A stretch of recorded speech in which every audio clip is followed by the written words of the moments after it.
Ուկրաինայի տարածքային ամբողջականությունը երաշխավորող Բուդապեշտի հռչակագիրը ստորագրած 4 պետություններից 3-ի Միացյալ Նահանգների, Մեծ Բրիտանիայի եւ Ուկրաինայի դիվանագիտական գերատեսչությունների ղեկավարները մոտ 1 ժամ առաջ Փարիզում հանդես եկան համատեղ հայտարարությամբ, կոչ անելով անհապաղ կարգով միջազգային դիտորդական առաքելություն ուղարկել Ղրիմ եւ Արևելյան Ուկրաինա։ Այս հայտարարությունն ընդունվեց Ջոն Քերրի, Ուիլյամ Հեյգի եւ Անդրեյ Դեշիցայի մոտ 2 ժամ տևած բանակցությունների ավարտին։ Այս հանդիպմանը ռուսական կողմը հրաժարվեց մասնակցել։ Մի քանի ժամից, սակայն, ակնկալվում է, որ Ուկրաինայում ստեղծված կացությունը քննարկվի արդեն երկկողմ ձևաչափում, երբ Փարիզում կհանդիպեն Ռուսաստանի Դաշնության արտգործնախարարն ու Միացյալ Նահանգների պետքարտուղարը։ Ֆրանսիայի մայրաքաղաք մեկնելու ճանապարհին Մադրիդում Սերգեյ Լավրովը թափանցիկ կերպով ակնարկում էր, որ փարիզյան բանակցություններից մեծ ակնկալիքներ չունի։ Наши партнеры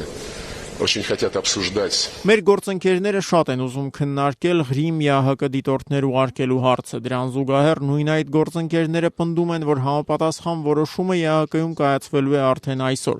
Այդ իսկ պատճառով ես չգիտեմ, որքանով լուրջ են վերաբերում մեր գործընկերները Փարիզում նախատեսված հանդիպումներին։ Ամեն դեպքում մենք երբեք շփումներից չենք հրաժարվել, նշում էր Լավրովը։ Ну, посмотрим, мы никогда от контактов не уходили. Ըստ ռուսական կոմերսանտի 3 Իսպանիայի մայրաքաղաքում Լավրովը Ղրիմի հարցը քննարկել էր Եվրամիության արտաքին քաղաքականության գլխավոր պատասխանատուի Քեթրին Էշտոնի հետ։ Մոսկովյան պարբերականի պնդմամբ բանակցությունները լարված մթնոլորտում են ընթացել։ Ռուսաստանը շարունակում է պնդել, որ հարկավոր է վերադառնալ փետրվարի 21-ին ընդդիմության եւ Յանուկովիչի միջև Լեհաստանի, Ֆրանսիայի եւ Գերմանիայի միջնորդությամբ կնքված համաձայնագրին։ Եվրամիությունը դրան կտրականապես դեմ է։ Ռուսաստանյան դիվանագիտական աղբյուրները թերթին փոխանցել են, որ Մոսկվան բանակցությունների ընթացքում չի պահանջելու, որպեսզի Յանուկովիչը վերադառնա իշխանության։ Փոխարենը ռուսական դիվանագիտությունը պահանջում է, որպեսզի ուկրաինական նոր կառավարության կազմում պաշտոնների վերաբաշխում լինի, հօգուտ այն մարզերի, որոնք չէին պաշտպանել Մայդանը, գրում է կոմերսանտը։ Այն, որ Ուկրաինայի նորանշանակ կառավարության լեգիտիմության թեման Արևմուտքի եւ Մոսկվայի միջև բանակցությունների առաջին պլան է մղվում, պարզ դարձավ 3 պետքարտուղար Ջոն Քերրիի Կիև կատարած այցի ընթացքում։ Կիևում Միացյալ Նահանգների դեսպանատանը հրավիրած ասուլիսի ժամանակ Ջոն Քերրին հայտարարում էր.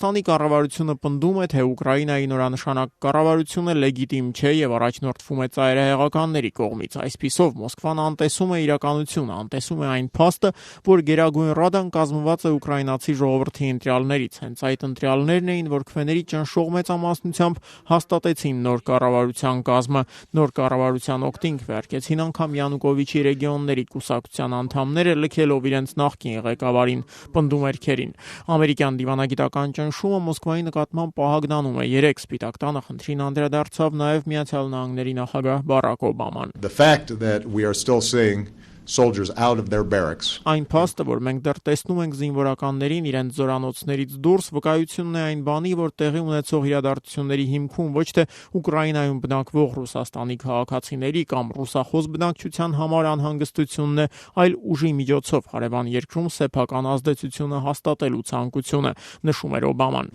Ղրիմի թերակղզում էլ իրավիճակը անցած գիշեր շարունակում էր համեմատաբար հանդարտ մնալ։ Ուկրաինական զորամասերը շարունակում են արգելափակված մնալ առանց տարբերանշանների համազգեստով զինվորականների կողմից։ Ռուսական իշխանությունները շարունակում են պնդել, թե դրանք Ռուսաստանի Դաշնության զինված ուժերի զինծառայողներ չեն։ Նման պնդումները կեղծ են, այսօր հայտարարեց Ռուսաստանի պաշտպանության նախարար Սերգեյ Շոյգուն։ Իրենք Ղրիմում գործող այս ջոկատների զինծառայողները, սակայն լրագրողների հետ շփումների ընթացքում Շոյգուի ասածները փաստորեն հերքում են։ Знаков. Вы откуда? Потому что у нас форма такая.